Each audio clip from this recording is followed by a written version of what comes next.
Muito bem, meus queridos, estamos de volta ao vivo aqui pelo Gênios Cast, o seu canal de podcast da GêniosCon 2022, a maior, presta atenção, hein?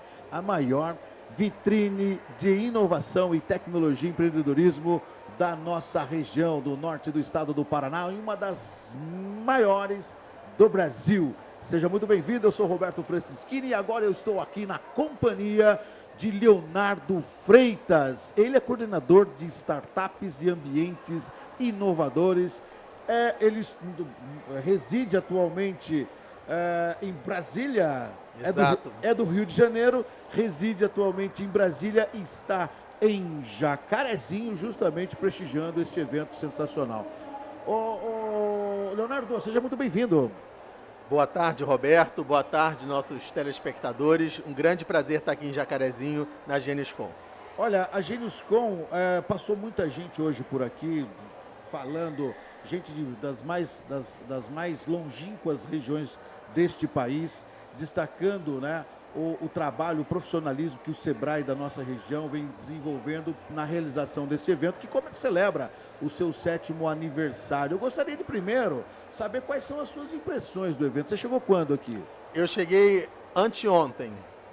Sei, já participou ontem?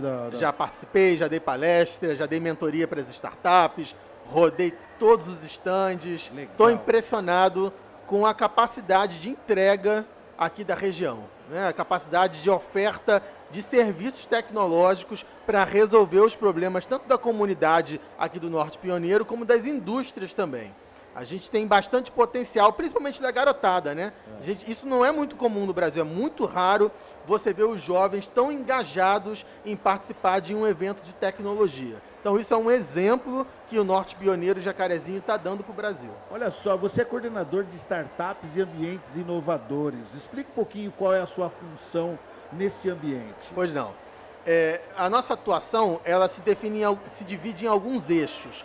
Nós temos um portfólio de programas de aceleração de startups, ou seja, são instrumentos em que a gente pega a empresa e faz ela crescer, assim, a grosso modo, né, dando dinheiro, dando mentoria, capacitação, uma série de serviços, acesso a investidores, etc. Eu gerencio de forma estratégica, no âmbito estratégico, né, uma série desses programas. Nós também temos instrumentos de repasse para fomentar os ambientes de inovação no Brasil. Então, os parques tecnológicos, as incubadoras, aceleradoras, espaços de coworking. Nós temos 92 instrumentos rodando na minha coordenação atualmente e também lidamos com a questão de regulação. Então, tudo que afeta, todas as leis e normas que afetam as startups passam pela gente. Eu também represento o Brasil nos fóruns multilaterais que lidam com empreendedorismo. Então, no Mercosul, nos BRICS e na OCDE. E como que está a nossa situação nesses dois ambientes, de startup e empreendedorismo? Os dois é um ambiente só. Como é que nós estamos? O Brasil está colocado no mundo? Olha, o Brasil está caminhando, está melhorando, especialmente no pós-pandemia. Nós temos um esforço de uma década, né, no fomento às startups aqui no Brasil. Nós começamos, de fato, a apoiar as startups com foco especial em 2012, com o primeiro Programa Nacional de Apoio às Startups, que foi o Programa Startup Brasil, e temos colhido resultados nessa década. Nesse período de pandemia, o Brasil se solidificou como um player global relevante no ecossistema das startups, de maneira que nós triplicamos o investimento privado nas startups brasileiras nos últimos 3 anos. Aqui na nossa região, esta sigla startup, ela está a cada dia que passa muito mais familiarizada ao nosso ambiente. Porém, ainda existe um caminho longo a ser percorrido e eu gostaria que você explicasse para nós, para os nossos tele-expec, né, para que ele entenda um pouquinho da importância das startups. Por que a gente considera que investir em startup é tão crucial para o Brasil, né? Principalmente nesse período agora de retomada econômica no pós-pandemia? É um movimento global, é irrefreável, né? A gente vê que nos Estados Unidos, depois de 2002, as startups passaram a gerar mais emprego e renda do que a indústria tradicional. E isso se reflete no mundo todo. Hoje, já no Brasil, 75% do emprego gerado e da renda gerada no Brasil está concentrado nas micro e pequenas empresas, e em especial nas startups, né? A gente vê que em 2006, das 10 maiores empresas do mundo, 9 eram empresas do setor de óleo e gás, do setor financeiro, e tinha apenas uma empresa de tecnologia. Já a partir de 2018, todas as 10 maiores empresas do mundo passaram a ser empresas de tecnologia. A gente ainda vê no Brasil, em 2022, um cenário em que das nossas 10 maiores empresas, 9 são empresas do setor financeiro, do setor de óleo e gás, do setor de mineração. Então, o Brasil ainda está em 2022, onde o mundo estava em 2006. Nós temos um atraso na corrida tecnológica de 20 anos em relação ao mundo. Então, é crucial que o Brasil invista nas startups para que nós tenhamos um papel relevante nas cadeias globais de inovação. O governo federal tem oferecido oportunidades para esse ambiente? Pois é, para isso nós temos uma série, aliados ao setor privado, né? O setor privado, ele cresceu muito na última década, o Brasil ganhou muita densidade tecnológica, que a gente chama, né? Então, as startups que são mais maduras, que a gente chama de late stage, elas já são abrangidas por uma série de fundos de investimento, de aceleradoras do setor privado, que investem nessas empresas para elas crescerem ainda mais.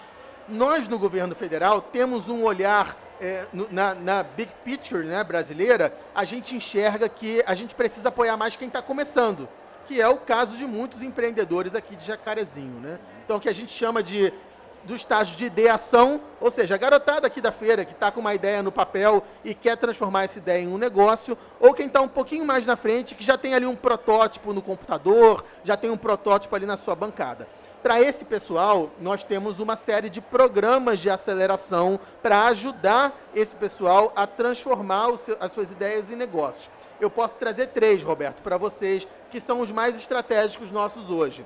Primeiro é o programa Centelha, que é o maior programa do Ministério hoje. Nesse programa, a gente justamente pega quem está com uma ideia no papel e transforma essa ideia em um modelo de negócios com o potencial de se tornar uma startup.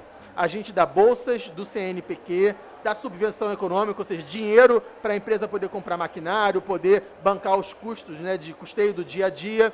Da mentoria, a gente chama profissionais que são capacitados em diversas áreas de negócio para ajudar esse pessoal a desenvolver o negócio em si, e uma série de benefícios. A gente leva esses empreendedores para os investidores. Então, para quem pode botar mais dinheiro para fazer a empresa crescer, para quem pode virar sócio dessa startup, apostar nessa ideia para colher o resultado lá no futuro. Então, essa é a primeira, programacentelha.com.br. Botem no Google Programa Centelha que vocês vão achar. A segunda, de 3, é um programa nosso de inovação aberta, também para quem está começando, que se chama Conecta Startup Brasil. Nesse programa, a gente coloca startups em estágio inicial para resolver desafios da indústria brasileira. Isso tem muito valor. Eu conversando com gestores lá de Israel, eles me disseram que em Israel eles não conseguiram fazer isso. Eles só conseguem colocar a empresa já mais madura para resolver desafio da indústria. Aqui no Brasil, a gente está conseguindo, desde 2019, colocar startups que estão começando para resolver esses desafios tecnológicos. E eu estou falando de Boticário, 3M, Macro, empresas grandes também. Esse programa ele já está indo para a sua segunda edição, vai ser lançado agora muito em breve. O site é conectastartupbrasil.org.br. Nós lançaremos não só um programa, mas uma série deles. Vai ter um Conecta específico para o setor aeroespacial, que envolve o agro, né? Tudo que é agro, tudo que usa GPS é aeroespacial. Então, também pode interessar aqui a vocação aqui de Jacarezinho. Nós vamos ter um Conecta só para o setor de transportes, com um orçamento de 30 milhões de reais. Enfim, fiquem atentos ao site do programa. E o terceiro, que é em especial para as mulheres. A gente tem uma preocupação muito grande de tornar o ecossistema empreendedor mais diverso, com uma presença feminina maior. Para isso, nós temos o programa Mulheres Inovadoras, que ele é operacionalizado pela FINEP, que é a agência nossa no Rio de Janeiro, e ele já está na sua 4ª edição, está indo para a 4ª edição agora. A gente busca trazer mais mulheres para empreenderem em empresas de base tecnológica. Também damos mentoria, um processo de aceleração de 6 semanas e, ao final, um prêmio de 150 mil reais para as melhores empresas. Também peço que vocês procurem no Google Mulheres Inovadoras e fiquem atentos para a próxima edição do programa, cujo edital deve sair em fevereiro de 2023. Sobre as fronteiras regulatórias? Bom, a gente tinha um problema histórico no Brasil de que o Estado brasileiro, ele mais atrapalha do que ajuda quem quer empreender. Todo mundo sabe disso, né? Nesse histórico que a gente tem de herança de Portugal, de burocracia, né? Então a gente precisava fazer alguma coisa em relação a isso. Agora, em 2018, nós começamos esse esforço, então um esforço de Estado, não é um esforço de governo, perpassou aí presidentes diferentes.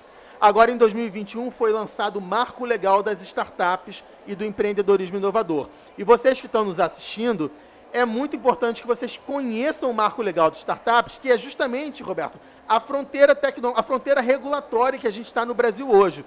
O Brasil hoje está na vanguarda mundial em termos de regulação para as startups. A gente agora tem 2 instrumentos de compra pública do Estado. O Estado brasileiro nunca conseguiu comprar de startups. Agora, qualquer município, qualquer órgão público, na verdade, governo do Estado, empresa pública, pode contratar de startup sem licitação, através de um edital simplificado. Então, você estudante, você empreendedor, que tem uma ideia que pode resolver um problema do município, o município pode te contratar sem licitação com um edital do contrato público de solução inovadora.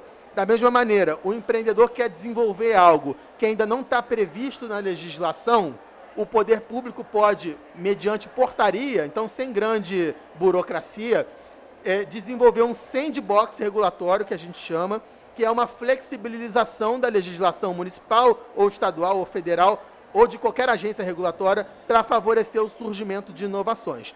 Esses 2 instrumentos são do Marco Legal de Startups. Da mesma maneira, e aí para vocês conhecerem também como é que o Brasil está caminhando nesse sentido.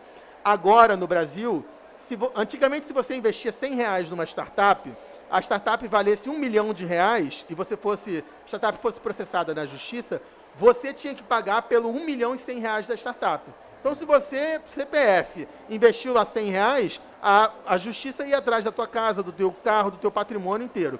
Agora não. Agora, quem investe R$100 numa startup, se ela for à falência, sofrer processo trabalhista, responde na justiça apenas pelos R$100 que ela investiu. Enfim, o Marco Legal de Startups, ele promove uma série de instrumentos de segurança jurídica que vão trazer muito mais investimentos, tanto nacionais mesmo, muita gente de fora estava investindo fora do Brasil, por medo de investir aqui, como de fundos de investimento estrangeiros, para a gente trazer mais capital de risco para o Brasil e favorecer o desenvolvimento tecnológico nacional. A sua visita aqui em Jacarezinho, qual a leitura que você faz desse ambiente aqui? Nós estamos no caminho? A minha leitura é que vocês estão na crista da onda. Agora é só surfar. Maravilha. Obrigado aqui pela sua participação. Obrigado, Roberto, por essa oportunidade. Obrigado, pessoal. Valeu. Olha só, gente, falei com o Leonardo Freitas. Ele é coordenador de startups e ambientes inovadores. Está em Jacarezinho participando da nossa 7ª edição da GeniusCon 2022. Leonardo, obrigado mais uma vez. Aguardamos o seu retorno aqui, viu? Obrigado, Roberto. Deixo à disposição o meu e-mail, meus contatos, leonardo.freitas@mcti.gov.br, Leonardo Freitas no LinkedIn também. Aqueles que quiserem alguma orientação, algum auxílio de como desenvolver o seu negócio, podem me procurar que eu vou ter o maior prazer em encaminhá-los. Obrigado, gente. O prazer foi enorme pra gente aqui. Obrigado mais uma vez. Até a próxima. Obrigado. Até a próxima. Gente, vocês gostaram ou não? Olha, vai curtindo aí, curte, passe para os seus amigos, mande este material, este episódio para alguém que você conheça, alguém que queira estar conversando e queira saber um pouco mais sobre startups, né? Então, o Leonardo aqui com a gente trazendo essas informações relevantes, né, para esse ambiente de inovação, tecnologia e empreendedorismo, que é o mote, né, da GeniusCon 2022. Não saiam daí, o GeniusCast volta a qualquer momento.